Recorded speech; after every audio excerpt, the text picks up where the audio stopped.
Hi guys. So I brought along my friend. We haven't named him yet, but I'm hoping that we will soon have a name for him. Um, he really wants he really wants a name. So he's a little noisy, so I might have to turn him off, but he wants to enjoy the story while we read it. Okay? Alright. The next morning, Lawrence woke with Tamari.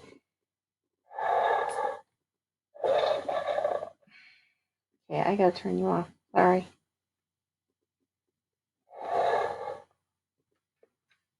Okay. Now you can sit there. So I also apologize because for some reason, am having a hard time saying his name correct. And I know it's not Tamari. Tamara? Not right either. Tamarai. Tamarai? I think that's it. I think it's Tamarai. We'll go with that. Alright, Chapter 2. The next morning, Lawrence woke when Tamarai proceeded to envelop himself in his cot, which turned round twice as he tried to climb down. Lawrence had to unhook it to disentangle him, and he burst out of the unwound fabric in hissing indignation. He had to be groomed and petted back in a temper like an affronted cat, and then he was at once hungry again. Fortunately, it was not very early, and the hands had met with some luck fishing, so there were still eggs for his own breakfast, the hens being spared another day, and a 40-pound tunny for the dragons. Tamara? Say your name. Your friend's name. Tamari somehow managed to devour the entire thing and then was too heavy to get back into his cot, so he simply dropped in a distended heap upon the floor and slept there.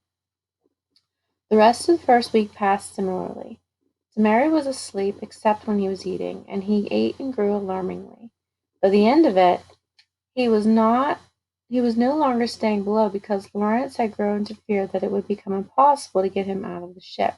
He had already grown heavier than a cart horse, and longer from tip to tail than the launch. After consideration of his future growth, they decided to shift stores to leave the ship heavier forward, and placed him upon the deck towards the stern as a counterbalance.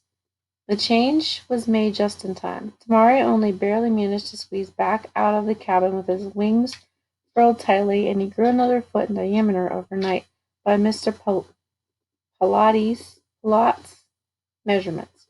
Fortunately, when he lay astern, his bulk was not greatly in the way, and there he slept for the better part of each day, tail twitching occasionally, hardly stirring even when his hands were forced to clamber over him to do their work. At night Lawrence slept on deck beside him, feeling it his place, as the weather held fair. It cost him no great pains. He was increasingly worried about food.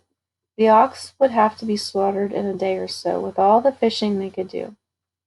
At this rate of increase in his appetite, even if Tamari proved willing to accept cured meat, he might exhaust their supplies before they reached the shore. It would be very difficult, he felt, to put a dragon on short commons, and in any case it would put the crew on edge. Though Tamari was harnessed and might be in theory tame, even in these days a feral dragon escaped from the breeding grounds could and occasionally would eat a man if nothing more appetizing offered. Ew, yikes. And from the uneasy looks no one had forgotten it. When the first change in the air came midway through the second week, Lawrence felt the alteration unconsciously and woke near dawn, some hours before the rain began to fall. The lights of the HMD were nowhere to be seen. The ship had drawn apart during the night under the increasing wind. The sky grew only a little lighter, and presently the first thick drops began to patter against the sails. Lawrence knew that he could do nothing. Riley must command now, if ever, and so Lawrence set himself to keeping Tamari quiet and no distraction to the men. This proved difficult, for the dragon was very curious about the rain, and kept spreading his wings to feel the water beating upon them. Thunder did not frighten him, nor lightning. What makes it? he only asked, and he was disappointed when Lawrence would could offer him no answer. He would go and see.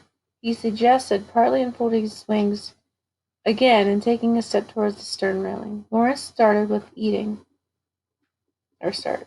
Lawrence started with alarm. Tamari had made no further attempts to fly since the first day, being more preoccupied with eating, and though they had enlarged the harness 3 times, they had never exchanged the chain for a heavier one.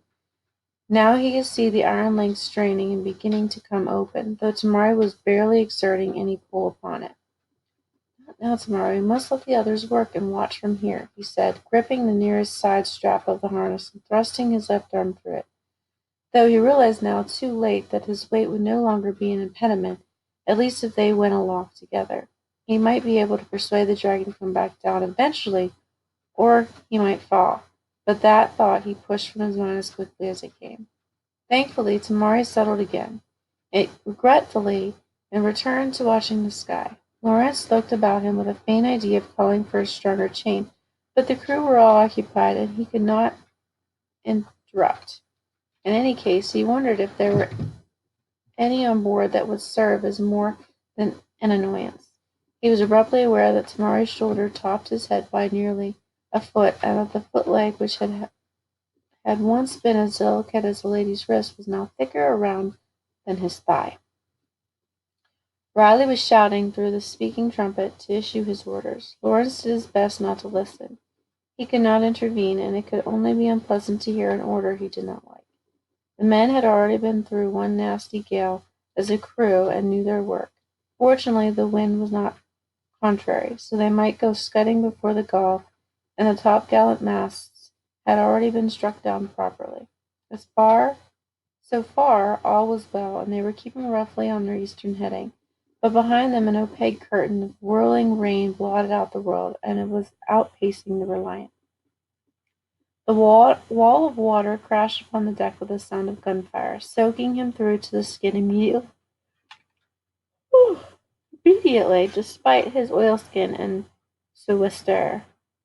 Tamari snorted and shook his head like a dog, sending water flying, and ducked down beneath his own hastily opened wings, which he curled about himself. Lawrence, still tucked up against his side and holding to the harness, found himself also sheltered by the living dome. It was exceedingly strange to be so snug in the heart of a raging storm. He could still see out through the place where the wings did not overlap. A cold spray came in upon his face.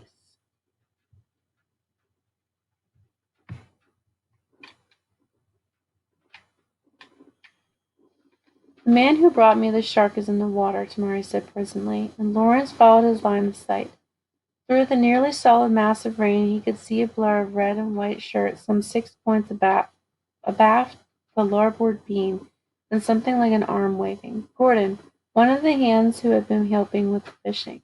"Man overboard," he shouted, cupping his hands around his mouth to make it carry, and pointed out to the struggling figure in the waves.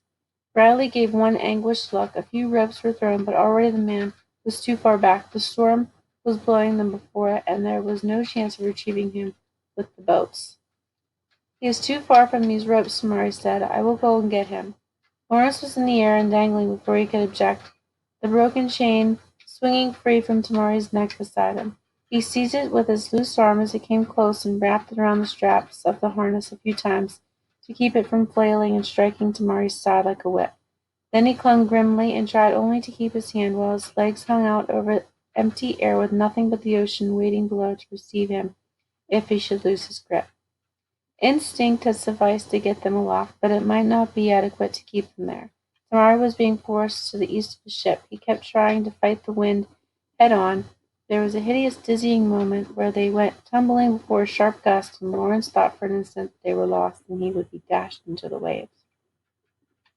"With the wind!" he roared with every ounce of breath developed over 18 years at sea, hoping Tamari could hear him. "Go with the wind, damn you!" The muscles beneath his cheeks strained, and Tamari righted himself, turning eastward. Abruptly the rain stopped beating upon Lawrence's face. They were flying with the wind, going at an enormous rate. He gasped for breath, tears wiping away from his eyes with the speed. He had to close them. It was as far beyond standing in the tops at 10 knots as that as that experience was beyond standing in a field on a hot, still day. There was a reckless laughter trying to bubble out of his throat like a boy's, and he only barely managed to stifle it and think sanely. We cannot come straight at him, he called. You must tack. You must go to north, then south tomorrow. Do you understand? If the dragon answered, the wind took the reply, but he seemed to have grasped the idea. He dropped abruptly, angling northward with his wings cupping the wind. Lawrence's stomach dived as on a rowboat in a heavy swell. The rain and wind still bothered them, but so badly as before, and Tamari came about and changed tacks as swiftly as a fine cutter, zigzagging through the air and making gradual progress back in a westerly direction. Lawrence's arms were burning. He thrust his left arm through the breastband against losing his grip, and unwound his right hand to give it a respite. Respite? As they drew even with that and then paused the ship, he could see that Gordon still struggling in the distance. Fortunately, the man could swim a little, and despite the fury of the rain and wind, the swell was not so great as to drag him under. Lawrence looked at Tamara's claws dubiously with the enormous talons. If the dragon were to snatch Gordon up, the maneuver might as easily kill the man as save him. Lawrence would have to put himself into position to catch Gordon. Tamari, I will pick him up. Wait until I am ready, then go as low as you can, he called. Then he lowered himself down the harness slowly and carefully, bringing down from the belly, keeping one arm hooked around a strap at every angle. It was a terrifying progress, but once he was below, matters became easier as Tamari's body shielded him from the rain and wind. He pulled on the broad strap which ran around Tamari's middle. There were perhaps just enough give. One at a time he worked his legs between the leather and Tamari's belly so he might have both his hands free, then slapped the dragon's side. Tamari stooped abruptly like a diving hawk. Lawrence let himself dangle down, trusting to the dragon's aim, and his fingers made furrows in the surface of the water for a couple of yards before they hit sodden cloth and flesh. He blindly clutched the feel, and Gordon grabbed at him in turn. Tamari was lifting back up and away, wings beating furiously, but thankfully they could now go with the wind instead of fighting it. Gordon's weight dragged on Lawrence's arms, shoulders, thighs, every muscle straining. The band was so tight upon his calves that he could no longer feel his legs below the knee, and he had the uncomfortable sensation of all the blood in his body rushing straight into his head. They swung heavily back and forth like a pendulum as Tamari arrowed back towards the ship, and the world tilted crazily around him. They dropped onto the deck ungracefully, rocking the ship. Tamari stood wavering on his hind legs, trying at the same time to fold his wings out of the wind and keep his balance, with the two of them dragging him downwards from the belly strap. Gordon let go and scrambled away in panic, leaving Lawrence to extract himself, while Tamari seemed about to fall over upon him at any moment. His stiff fingers refused to work on the buckles, and abruptly Wells was there with a knife flashing, cutting through the strap. His legs thumped heavily to the deck, blood rushing back into them. Tamari similarly dropped down to all fours again beside him, the impact sending a tremor through the deck. Lawrence lay flat on his back and panted, for the moment not caring that the rain was beating full upon him. His muscles would obey no command. Wells hesitated. Lawrence waved him back to his work and struggled back onto his legs. They held him up, and the pain of the returning sensation eased as he forced them to move. The gale was still blowing around them, but the ship was now set to rights, scudding before the wind under close reefed topsails, and there was less of a feel of crisis upon the deck. Turning away from Riley's handiwork with a sense of mingled pride and regret, Lawrence coaxed Tamari to shift back towards the center of the stern, where his weight would not unbalance the ship. It was barely in time. As soon as Tamari settled down once again, he yawned enormously and tucked his head down beneath his wings, ready to sleep for once without making his usual demand for food. Lawrence slowly lowered himself to the deck and leaned against the dragon's side. His body still ached profoundly from the strain.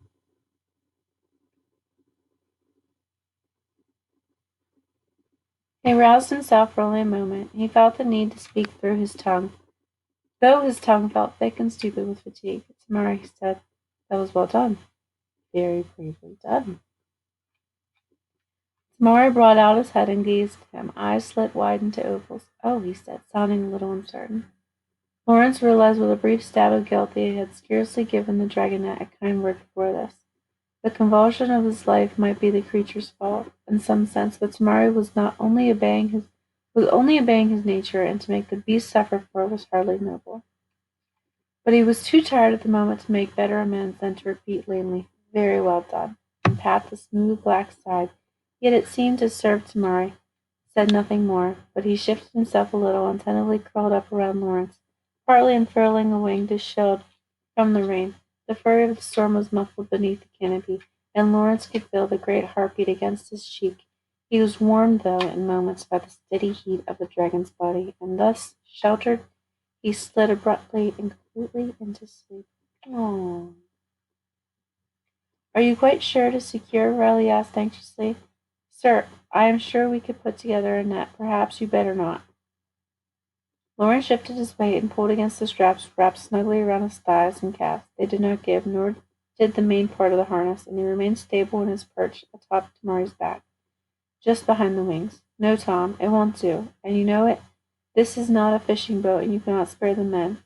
We might very well meet a third Frenchman one of these days, and then where would we be?" He leaned forward and patted Tamari's neck. The dragon's head was doubled back, observing the proceedings with interest. "Are you ready? May we go now?" he asked, putting a forehand on the railing. Muscles were already gathering beneath the smooth hide, and there was a palpable impatience in his voice. "Stand clear, Tom," Lawrence said hastily, casting off the chain and taking hold of the neck strap. "Very well, Tamari, let us." A single leap, and they were airborne, and the broad wings thrusting in great sweeping arcs to either side of him, the whole long body stretched out like an arrow, driving upwards into the sky. He looked downwards over Tamari's shoulder. Already the Reliant was shrinking to a child's toy, bobbing lonely in the vast expanse of the ocean. He could even see the Amity, I'm probably saying that wrong, perhaps 20 miles to the east. The wind was enormous, but the straps were holding, and he was grinning idiotically again. He realized, unable to prevent himself. "We will keep to the west, Tamari," Lawrence called. He did not want to run the risk of getting too close to land and possibly encountering a French patrol. They had put a band around the narrow part of Tamari's neck beneath the head and attached reins to this, so Lawrence might more easily give Tamari direction. Now he consulted the compass he had strapped into his palm and tugged on the right rein. The dragon pulled out of his climb and turned willingly, leveling out. The day was clear, without clouds and a moderate swell only. Tamari's wings beat less rapidly now. They were no longer going up, but even so the pace was devouring the miles. The Reliant and Amity were already out of sight. "Oh, I see," Tamari said, and they were plummeting down with even more speed. Lawrence gripped the reins tightly and swallowed a yell. It was absurd to feel so childishly gleeful. The distance gave him some more idea of the dragon's eyesight.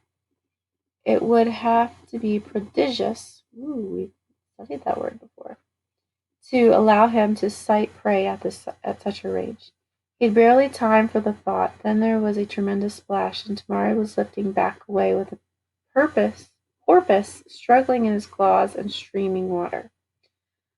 Another astonishment. Tamari stopped and hovered in place to eat, his wings beating perpendicular to his body in swiveling arcs. Lawrence had had no idea that dragons could perform such a maneuver. It was not comfortable, as Tamari's control was not very precise, and he bobbed up and down wildly. But it proved very practical, for as he scattered bits of entrails onto the ocean below, other fish began to rise to the surface to feed on the discards, and when he had finished with the porpoise, he at once snatched up 2 large tunnies, one in each forehand, and ate those as well, and then an immense swordfish also. Having tucked his arm under the neck strap to keep himself from being flung about, Lawrence was free to look around himself and consider the sensation of being master of the entire ocean, for there was not another creature or vessel in sight. He could not help but feel pride in the success of the operation, and the thrill of flying was extraordinary. So long as he could enjoy it without thinking of all it was to cost him, he could be perfectly happy. Tamari swallowed the last bite of the swordfish and discarded the sharp upper jaw after inspecting it curiously. I am full, he said, beating back upwards into the sky. Shall we go and fly somewhere? It was a tempting suggestion, but they had been aloft more than an hour, and Lawrence was not yet sure of tomorrow's endurance. He regretfully said, "Let us go back to the Reliant, and if you like, we may fly a bit more about her." And then racing across the ocean, low to the waves now, with Tamari snatching at them playfully every now and again, the spray misting his face and the world rushing by in uproar, but for the constant solid presence of the dragon beneath him, he gulped deep draughts of the salt air, and lost himself in simple enjoyment, only pausing every once and again to tug the reins after consulting his compass, and bringing them at last back to the Reliant. Tamari said he was ready to sleep again after all.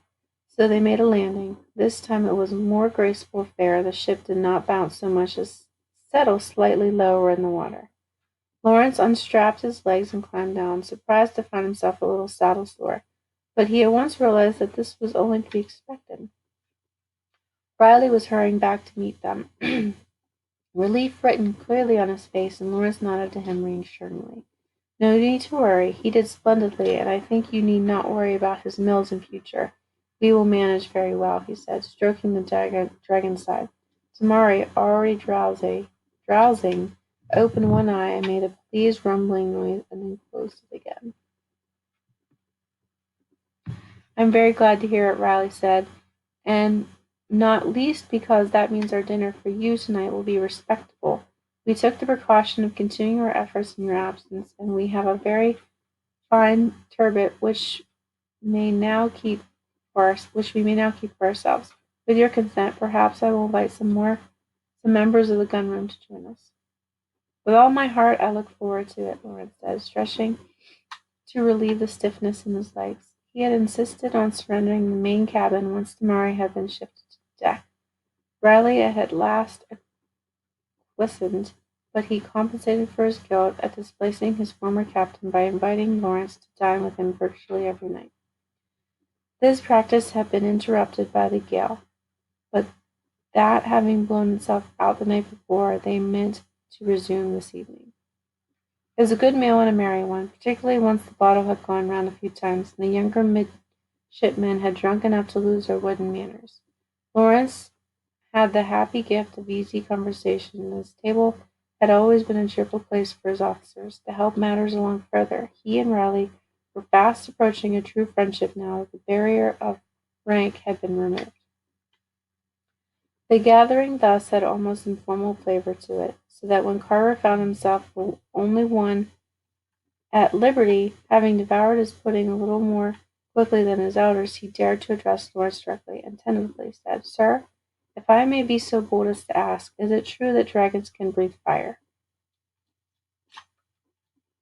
Lawrence, pleasantly full of plum duff, topped by several glasses of fine Riesling, received the question tolerantly. "That depends upon the breed, Mr. Carver," he answered, putting down his glass. "However, I think the ability extremely rare. I have only seen it once myself, in a Turkish dragon at the Battle of the Nile, and I was damned glad the Turks had taken our part when I saw it work, I can tell you." The other officers shuddered all around and nodded. Few things were as deadly to a ship as uncontrolled fire upon her deck. "I was on the Goliath myself," Lawrence went on. "We were not half a mile distant from the Orient when she went up like a torch.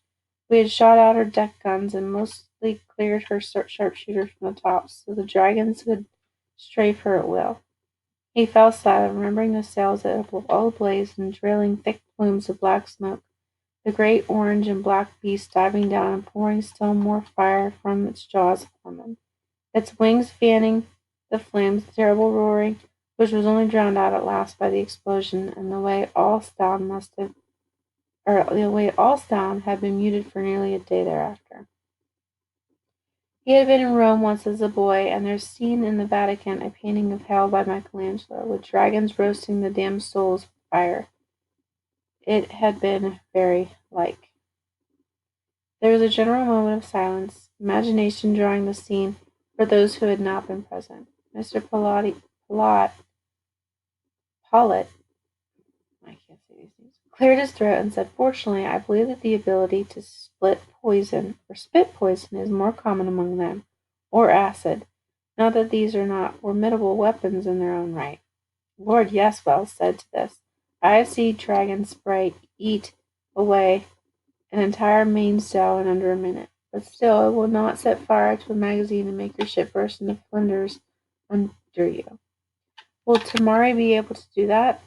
Battersea asked, a little round-eyed at these stories, and Lawrence started. He was sitting at Riley's right hand, just as if he had been invited to the gun room for dinner, and for a moment he almost forgotten that instead he was a guest in his former cabin and upon his former ship. Fortunately, Mr. Pollitt answered, so Lawrence could take a moment to cover his confusion. As his breed is not one of those described in my books, we must wait for the answer until we reach land and can have him properly identified. Even if he is one of the appropriate kind, most likely there will be no manifestation of such an ability until he has full growth, which will not be for some months to come. Thank heavens, Riley said, to a general round of laughing agreement, and Lawrence managed to smile and raise a glass to Maury's honor with the rest of the table. Afterwards, having his good nights in the cabin, Lawrence walked a little unsteadily back towards the stern where Samari lay in solitary splendor.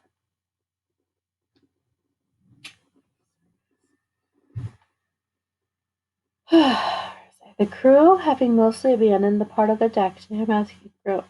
He opened a gleaming eye as Lawrence approached and lifted a wig in invitation. Lawrence was a little surprised at this gesture, but he took up his pallet and ducked under into the comfortable warmth. He unrolled the pallet and sat down upon it, leaning back against the dragon's side, and Damari lowered the wings again, making a warm, sheltered space around him. Do you think I will be able to breathe fire or spit poison? Damari asked. I am not sure how I could tell. I tried, but I only blew air. Did you hear us talking? Lawrence asked. Startled, the stern windows had been open, and the conversation might well have been audible in deck. But somehow it not occurred to him that Tamari might listen. Yes, Tamari said. The part about the battle was very exciting. Have you been in many of them? Oh, I suppose, Lawrence said. Not more than many other fellows. This was not entirely true. He had an unusually large number of actions to his credit, which had seen him to the post list as a relatively young age, and he was accounted a fighting captain. But that is how we found you when you were in an egg. You were aboard the prize when we took her, he added, indicating the Amity, her stern lanterns presently visible 2 points to larboard. Tamara looked out at her with interest. You won me in a battle? I did not know that. He sounded pleased by the information. Will we be in another one soon? I would like to see. I am sure I could help, even if I cannot breathe fire yet. Lawrence smiled at his enthusiasm. Dragons notoriously had a great deal of fighting spirit, part of what made them so valuable in war. Most likely not before we put into port, but I dare say we will see enough of them after. England does not have many dragons, so we will most likely be called on a great deal once you are grown, he said. He looked up at Tamari's head, presently raised up to gaze out to sea. Relieved of the pressing concern of feeding, and Lawrence could give thought now to the other meaning of all that strength behind his back. Tamari was already larger than some full-grown dragons of other breeds, and in his inexperienced judgment, very fast. He would indeed be invaluable to the corps and to England, fire, breath, or no. It was not without pride that he thought to himself there was no fear Tamari would ever prove shy.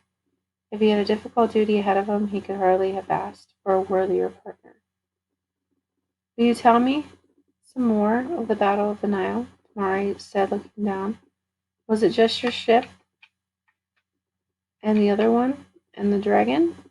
Lord, no, there were 13 ships of the line of our side, with 8 dragons from the 3rd Division of the Aerial Corps in support, and another 4 dragons from the Turks, Lawrence said. The French had 17 and 14 for their parts, so we were outnumbered. But Admiral Nelson's strategy left them wholly taken aback, and as he continued, Tamari lowered his head and curled more closely about him, listening with great eyes shining in the darkness, and so they talked quietly together long into the night.